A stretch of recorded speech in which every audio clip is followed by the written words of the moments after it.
Sejam todos bem-vindos em nossa casa de estudo e de oração. Algum aviso? Não? Evangelização. Evangelização, nós retomamos então as atividades aos sábados às 9 horas para jovens e para as crianças. E às quintas o estudo, às E 7h30. Às 7h30 também.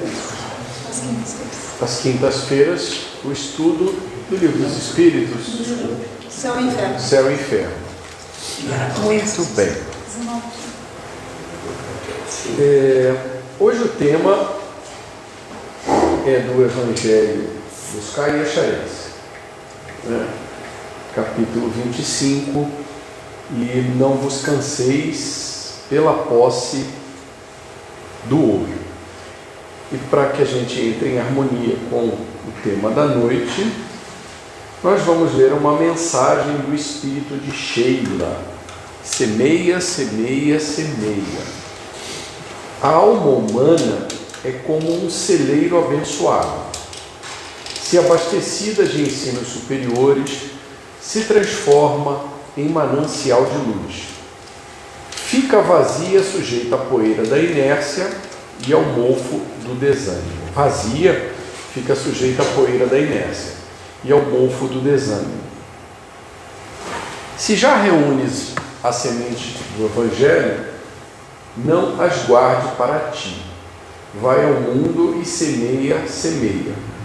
Ainda que a ventania da indiferença as disperse, semeia e semeia. Mesmo que a erosão do egoísmo as arraste para longe, semeia, semeia. Ainda que o solo estéril do desamor as impeçam de brotar, semeia, semeia. Onde quer que esteja e com quem esteja, semeia, semeia. Não exijas a colheita farta e rápida. Cada espécie vegetal obedece ao ciclo próprio de desenvolvimento. E cada alma humana também tem o tempo certo para despertar. Interessante. Companheiras e companheiros, vamos então unir-nos em pensamento, esquecer as tribulações do dia a dia, buscar a paz do Mestre Jesus, agradecer aos bons espíritos enviados por Ele, a espiritualidade amiga e fraterna que trabalha conosco nessa casa, agradecendo a oportunidade de estarmos aqui reunidos, buscando conhecimento, entendimento das leis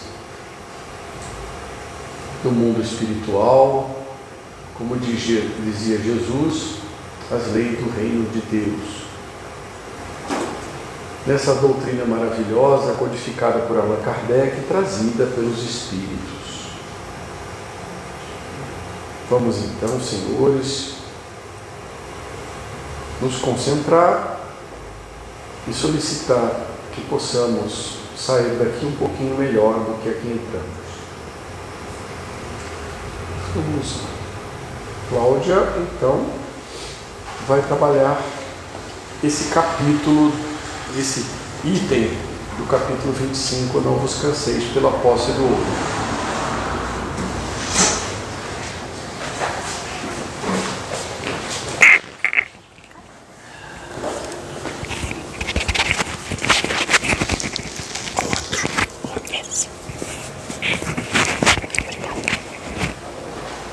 Boa noite a todos.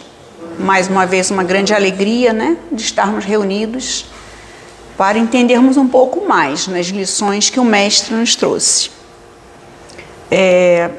Inicialmente, a gente gosta sempre de lembrar que toda parábola, toda instrução que Jesus vinha nos trazendo, sempre era associada às situações cotidianas, que nós vivenciamos.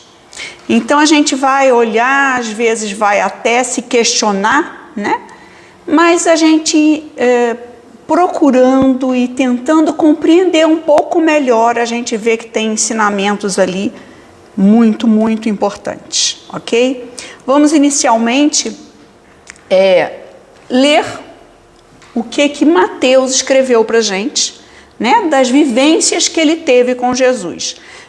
Lembrando sempre que Jesus não escreveu nada, né? Foram os evangelistas que posteriormente, né, fizeram anotações, que é o que a gente tem hoje, correto? Então, Mateus assistiu, né, agora a uma reunião, nessa situação que a gente vai agora ler. Eles estão numa reunião, provavelmente, né, se preparando para saírem, para que eles pudessem fazer, né, a disseminação, a instrução da Boa Nova a quem os recebesse. Tá? Então imagine assim, os discípulos ao redor de Jesus, e ele passando algumas instruções para eles, porque eles iam sair em viagens, ok? Então ele fala assim, ó, não adquira ouro, nem prata, imagina vocês vão viajar, tá? Não adquiram ouro, nem prata, nem cobre para os vossos cintos. Então não levem dinheiro. Nem alforje para o caminho, nem 2 túnicas, nem sandálias, nem cajado, pois o trabalhador é digno de seu alimento. Então você não precisa levar nada, né? A gente sai assim, com uma roupa só no corpo, né? E vamos em frente. Em qualquer cidade ou aldeia em que entrarem, examinai onde é digno e permanece ali. Então, procura um lugar, né, que você vê que vão te acolher e fiquem lá. Difícil hoje a gente pensar em chegar em qualquer cidade de uma viagem, procurar uma casa ou outra e lá a gente se instalar, né?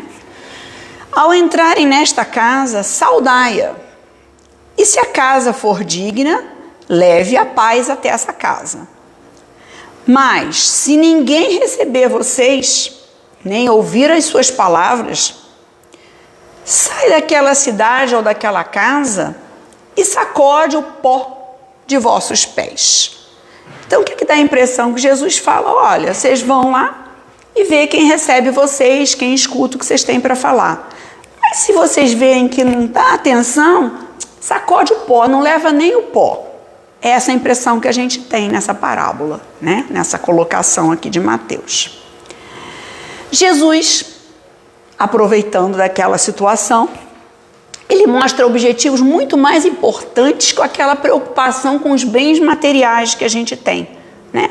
Tão necessário numa viagem. Imagina você sair para uma viagem de poucos dias ou muitos dias, a gente tem que se preparar para isso. Financeiramente, né? Os lanchinhos que a gente precisa levar, as nossas roupas, né? Muitas vezes a gente fica dias preparando isso. Imagina que Jesus fala que vocês não precisam fazer nada disso. Então ele mostra alguma preocupação maior, né? Jesus, ele sempre foi o psicólogo que a humanidade mais precisou, né? A gente fala que hoje a gente não vem com manual de instrução. O Roosevelt trouxe a notícia que a gente veio com manual de instrução, sim. Os evangelhos, o que foi dado por Cristo, o que a gente seguia ali, né? Então ele trouxe uma citação que a mim foi uma coisa assim muito elucidativa. Como é que eu vou viver? Como é que eu vou bem viver? Vamos ler ali o que está no evangelho. E melhor agora, gente, porque tem o Evangelho segundo o Espiritismo, que os Espíritos nos ensinam, né, o que está significando ali cada passagem. Então, na hora que a gente tem a dúvida, que ele vai dizer para a gente que a gente pode sair mundo afora sem dinheiro, a gente vai ver que é uma outra colocação aqui, tá? Então, Jesus, né, o excelente psicólogo da humanidade, recomenda a conquista de bens que nem a traça e nem a ferrugem consomem, né? Qual é a matéria que não se destrói? Toda matéria se destrói, né? Matéria densa, pesada, no mundo de expiação e provas como a gente ainda vive, ela se destrói, né? Esses bens são o quê? São as virtudes que a gente, ao longo de várias encarnações, muitas, a gente vai adquirindo, né? Então a gente está aqui em uma de nossas encarnações, desenvolvendo 1, 2, 3, não sei quantas virtudes. e carregando algumas virtudes de outras vidas, né? E aquelas que a gente já tem certeza que a gente já consegue, assim, executá-las, né? Caridade, bondade, não querer a morte dos nossos inimigos, né? Coisas que no passado a gente fazia. A gente sabe que também tem algumas outras que a gente precisa melhorar, se melhorar e acrescentar no nosso currículo de espíritos em evolução, né? Lembremos que não estamos nesse planeta por acaso, né? As nossas afinidades de gostos é que nos trouxeram para esse planeta, tá? E por que esse planeta ainda é de expiações e provas? Porque os espíritos que aqui habitam, né, ainda são espíritos pouco evoluídos. Nós viemos num mundo primitivo, estamos no mundo de expiações e provas e quase pulando, né? O planeta Terra está quase entrando ali, já está entrando, mas quase totalmente no mundo de regeneração, numa qualidade muito melhor do que a gente vai estar vivenciando hoje. Se a gente analisar, nós já temos alguns momentos de mundo de regeneração em nossas vidas. Só que lá no mundo de regeneração, aquilo vai ser uma constância. Então, aqueles momentos felizes que a gente tem em família, né? Aqueles momentos que a gente não duvida do nosso semelhante, aqueles momentos que a gente se entrega por amor, por caridade, por apoio a uma pessoa, a um irmão, sem interesse nenhum. Esses são aqueles momentos que a gente vai vivenciar nesse novo mundo que a gente vai ter. Então, essas virtudes, né, elas são dia após dia trabalhadas, né? Tem dias que a gente vence, tem dias que a gente não vence, e o que é importante? Acordar de manhã e recomeçar a tarefa, né? Como um dever de casa que a gente começou ontem, não ficou bom e hoje eu vou recomeçá-lo, né? De uma outra forma, de uma outra maneira, mas ele vai sair melhor. Jesus, ele nunca, jamais condenou a riqueza, né? Ele alerta simplesmente que a riqueza deve ser usada como um instrumento para o nosso progresso. Imaginem que se a gente não tivesse a riqueza, como é que a gente teria investimento em pesquisas de medicamentos que hoje nós temos a nosso favor? Se nós não tivéssemos investimentos na parte de indústrias, né, de eletrodomésticos, por exemplo, uma coisa muito básica, hoje nós não teríamos ar-condicionado, nós não teríamos geladeira e nem micro-ondas, né? Estaríamos fazendo fogão ainda, né, na base da pedrinha. Então, assim, a parte financeira, ela é necessária. O que temos que entender é o que estamos fazendo com aquilo ali, com aquele dinheiro, né? Assim, ao entendermos então que o dinheiro é meio e não um fim a ser conquistado a qualquer custo, ou seja, a custo de nossa saúde, a custo de nossas amizades, de nossas famílias, né? Que preço a gente está colocando nessa busca desvairada à parte financeira? Não está sendo condenado você trabalhar, né? Mas qual o custo daquilo ali? Coloquemos este recurso, né, dinheiro, parte financeira, a serviço do progresso próprio e dos nossos semelhantes. Então, nós temos muitas vezes aquelas pessoas que trabalham a vida inteira, né, são pessoas extremamente avarentas, né, dinheiro está guardado, está ali, porque a qualquer momento eu vou precisar. A vida está passando, a pessoa já está na velhice, e a pessoa não se dá o direito de sair, a pessoa não se dá o direito de convidar uns amigos em casa ou sair com eles para fazer uma refeição gostosa, né? Os filhos querem sair, querem viajar, querem passear. Não. Vamos guardar dinheiro porque a gente não sabe o dia de amanhã, né? E o dia de amanhã, de repente, a gente não acordou, né? A gente acordou no mundo espiritual. E aquela parte material que foi ali adquirida com tanto esforço, né, guardado com tanto gosto, serviu para quê nesse momento em que a gente vai para o plano espiritual de novo? Se Jesus condenasse a riqueza, ele também estaria condenando o trabalho, gente. Porque para que trabalhar se eu não vou querer juntar dinheiro, né? Vou ali trabalhar um pouquinho e tal, mas assim, se eu trabalhei ontem, deu para comer a semana inteira, um mês inteiro, não preciso mais trabalhar. É assim mesmo? O que levaria a humanidade a um retrocesso ou uma estagnação, né? O mundo primitivo, nós, quando habitávamos cavernas, nós de manhã acordávamos, né? E tínhamos que sair para caçar, certo? Sair para trabalhar. Só que a gente não tinha como estocar essa comida, né? Não tinha geladeira, né? Não tinha o que fazer. E no dia seguinte a gente tinha que sair de novo para trabalhar. Isso aí nos iniciou no processo que a gente hoje vivencia. Todo dia de manhã a gente acorda para trabalhar. Apesar da geladeira ter alimento. Apesar dos nossos armários terem alimento. Tá? Agora, o quanto isso está nos sugando energia desnecessária. E aí cada um sabe da sua vida. Então, você não ter a parte da riqueza, você não ter os grandes investimentos, você retardaria o desenvolvimento da humanidade, impedindo o progresso, né? O que também é uma lei divina. O progresso é inevitável, né? Todos iremos progredir, eu falo sempre. A riqueza, então, é um fator auxiliar do progresso, sem a qual não haveriam grandes trabalhos, investimentos nas pesquisas e grande desenvolvimento na qualidade de nossas vidas, né? Então, imagina aquela reunião, né? Jesus ali orientando. Ele orienta, então, os discípulos a não se preocuparem a levar muitas coisas nessas viagens que eles vão fazer à anunciação da Boa Nova, da palavra de Jesus.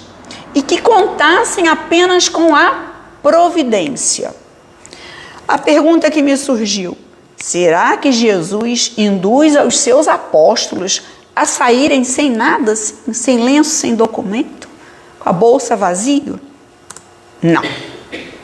Para aquela época, podia até ser, gente. Não precisar levar uma mala muito grande, né? Por quê? Era comum você bater na porta na casa de uma pessoa e as pessoas te ofereciam comida, né? Você tinha um lugar para você receber essas pessoas, né? Existia isso, era uma coisa comum, porque não existiam hotéis, não existiam locais para você alugar. Os locais que você poderia alugar como hotel eram muito poucos, né? E fatalmente, em eventos maiores, eles estariam cheios rapidamente, né? Hoje, novas formas de circulação, novas fórmulas de viagem, né, pelo mundo, criaram então novos costumes. Nós sabemos que nós temos que prevenir, sim, que infelizmente não podemos receber qualquer um na porta de casa e colocar para dentro de casa. Nós temos que ter esse cuidado. Mas as palavras de Jesus guardam um sentido moral muito mais profundo. Vejamos o que é. A instrução de não levar provisões mostra uma forma de distinguir as pessoas egoístas dos caridosos. Olha que interessante. Logo, quem hospedasse um desconhecido era digno de escutar as palavras de Jesus. Por que era digno? Porque já tinha aquele sentimento de caridade desenvolvido, né? Então aquela pessoa que aceitasse colocar, vem aqui, entra aqui, vem tomar um prato de sopa, senta aqui na minha mesa, olha, temos uma cama, um banho quente não tinha, mas temos um banho, né? Vocês, por favor, fiquem à vontade. Hoje a gente não pode isso, mas naquela época era o comum, era o normal.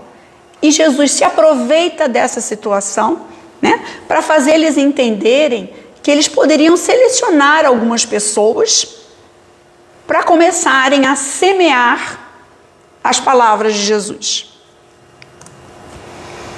Os discípulos deveriam então se dirigir aos humildes, humildes de coração, humildes de sentimentos, né?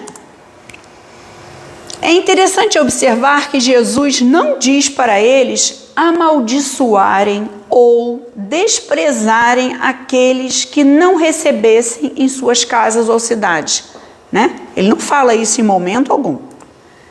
Mas ele simplesmente diz que, se acontecesse, que era para sacudirem os pós dos pés e seguirem adiante. O que será esse pó dos pés? Sacudir o pó dos pés? Então eu não poderia nem levar a poeira daquele lugar para casa? Sim.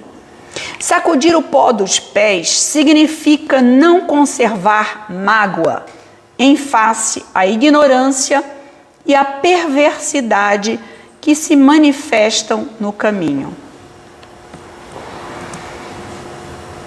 Sacudir o pó dos pés significa que os discípulos, não, mesmo que eles fossem hostilizados, que eles não fossem bem recebidos, não respondessem com brigas físicas ou verbais. Mais ainda, eles deveriam falar para os que tivessem vontade de ouvi-los, boa vontade de ouvi-los, sem violentar consciências. Essa palavra me lembrou Chico, indo aos presídios, né, que ele visitava com frequência, mas em momento algum nessas visitas ele falava sobre o espiritismo. Em momento algum ali, numa situação em que os presos, né, teriam por obrigação ouvir ele, eles não teriam outra opção de virar as costas e ir embora, né, ele falava que ele não se dava o direito de fazer esse tipo de situação, de falar sobre o espiritismo, né? Lógico que existiam aqueles que queriam ouvir ele, mas ele não iniciava, vamos dizer assim, uma pregação sobre o espiritismo, uma palestra sobre o espiritismo. Ele dava o direito àquelas pessoas que estavam presas em cárceres, né, a simplesmente segurarem nele, ele conversar coisas triviais, nada relacionado à parte religiosa. No livro Pão Nosso, pelas mãos de Chico e o espírito de Emmanuel, ele fala o seguinte para a gente, Emmanuel: se alguém não te recebeu com boa vontade e nem te percebeu a boa intenção, para que perda de tempo em sentenças acusatórias? Né? Eu acho que isso a gente já pode começar a trazer para o nosso dia a dia, né? Então você chegou na casa de alguém, você conversou alguma coisa, tentando ajudar, né? A sua intenção é a das melhores, mas a pessoa não te recebeu a colocação, né? Apesar da sua boa vontade, com uma aceitação muito fácil. O que fazer? Encomenda-o a Jesus com amor e prossegue, buscando os sagrados objetivos. Há muito o que fazer na edificação espiritual. Sacode as más impressões e marcha alegremente.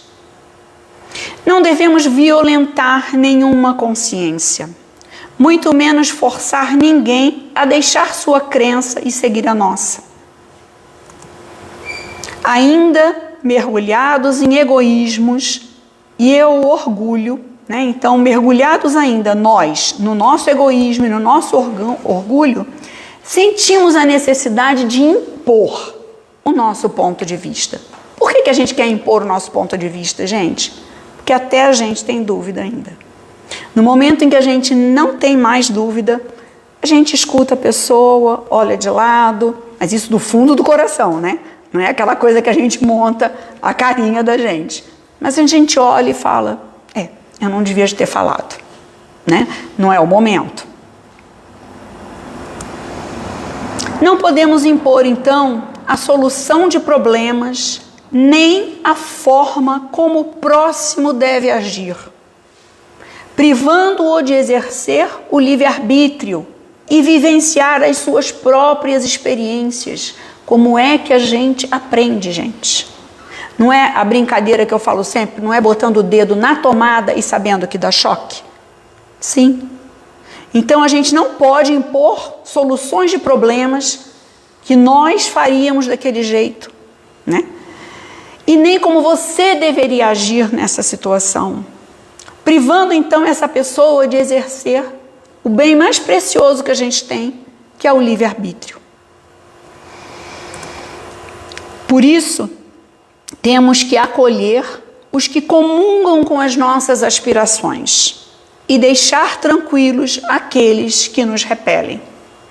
A melhor maneira, gente, da gente passar uma informação, uma instrução, uma maneira de viver, não é falando, é agindo. Então mostra a sua maneira de viver. Se a pessoa tiver alguma coisa para aprender, ela vai olhar, vai dizer assim, interessante aquele jeito que a pessoa vive, né? Bacana, a maneira como ela responde, a maneira como ele trata, né, as pessoas, principalmente que você não vai ganhar nada delas, né? Aquelas pessoas mais simples e mais humildes. Então, essas situações de vida, elas são muito avaliadas. E para quem se diz espírita, para quem estuda o espiritismo, para quem procura entender o que é o espiritismo, a gente é muito mais avaliado, gente. Tenham certeza disso.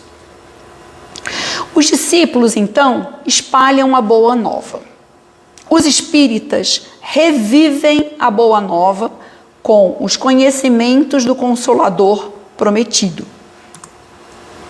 Mas, para realizar este trabalho, não podemos esquecer alguns pontos importantíssimos, tá? Senão a gente vai cair em descrédito. Primeiro, a consciência de cada um. Né? O que cada um considera como verdades absolutas. O tempo, o momento que aquelas pessoas ou aquela pessoa está vivendo. Com certeza a gente já passou por aquilo, né? E a vontade, né? Às vezes a pessoa já despertou, a pessoa já entendeu, mas a vontade dela ainda não é tão forte para ela mudar. Temos que respeitar isso também. É o processo, né? É aquele processo que a gente está tendo. Exatamente como a gente gostaria que fizessem conosco, se a gente estivesse naquela situação. Entrando em outro livro, Escrínio de Luz, pelo Chico, ele dá algumas dicas. Ao se afastar da casa que não receba a mensagem de paz, sacode o pó das sandálias, mais uma vez. Muitos acreditam que Jesus teria sugerido a reprovação ou o menosprezo aos que recusassem os ensinos da Boa Nova. Então imagina você estar na casa de alguém, foi levar alguma mensagem, alguma instrução, alguma coisa edificante e te menosprezaram. Entretanto, Jesus referia-se ao pó que costumamos guardar depois de qualquer experiência difícil. Olha que interessante isso.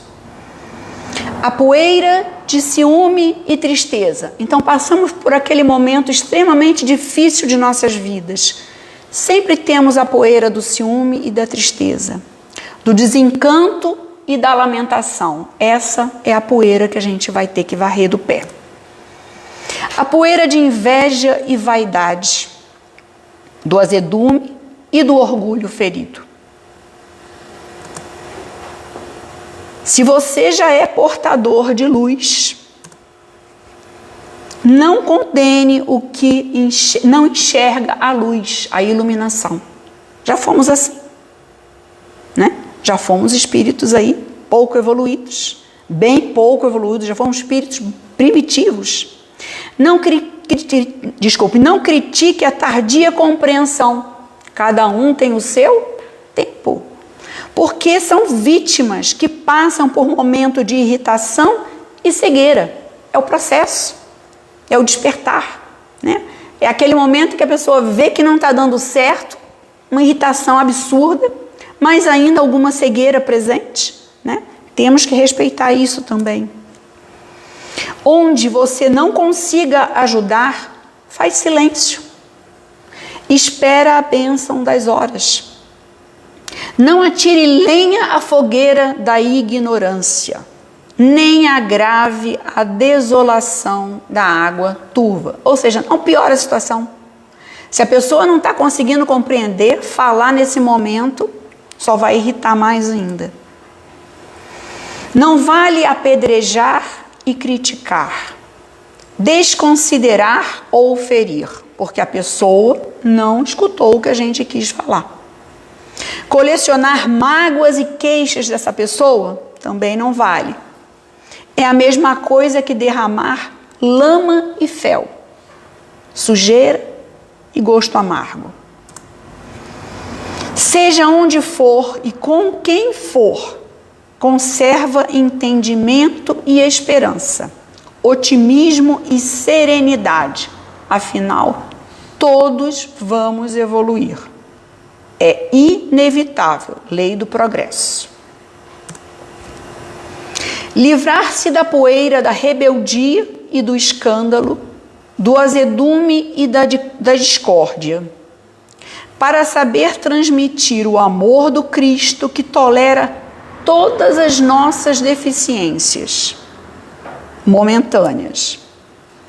Aprendemos a suportar dificuldades dos outros e faremos então a plantação da verdadeira boa nova que começa em nós.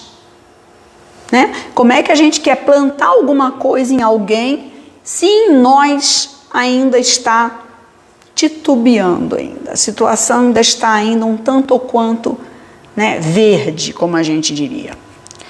E aqui, para finalizar, né, uma citação de Emmanuel: aprende a semear a luz no solo dos corações, conduzindo o arado milagroso do amor, para que as sombras da ignorância abandonem a terra para sempre. Aí me deu a impressão semelhante àquela poeirinha de areia no mar, né? Sejamos aquela poeirinha, né? Aquela gotinha do mar, né? A gente vai, leva a informação, leva a instrução, leva a semente da Boa Nova. Se ela vai frutificar agora ou daqui a algumas encarnações, não sabemos. Desculpe, sabemos, vai frutificar. Lógico, evidente, todos vamos evoluir. Mas não queiramos, tá? Pressa. Não queiramos que a coisa aconteça ao nosso tempo e à nossa maneira. Ao tempo de Deus. Ok? Muito obrigada, viu?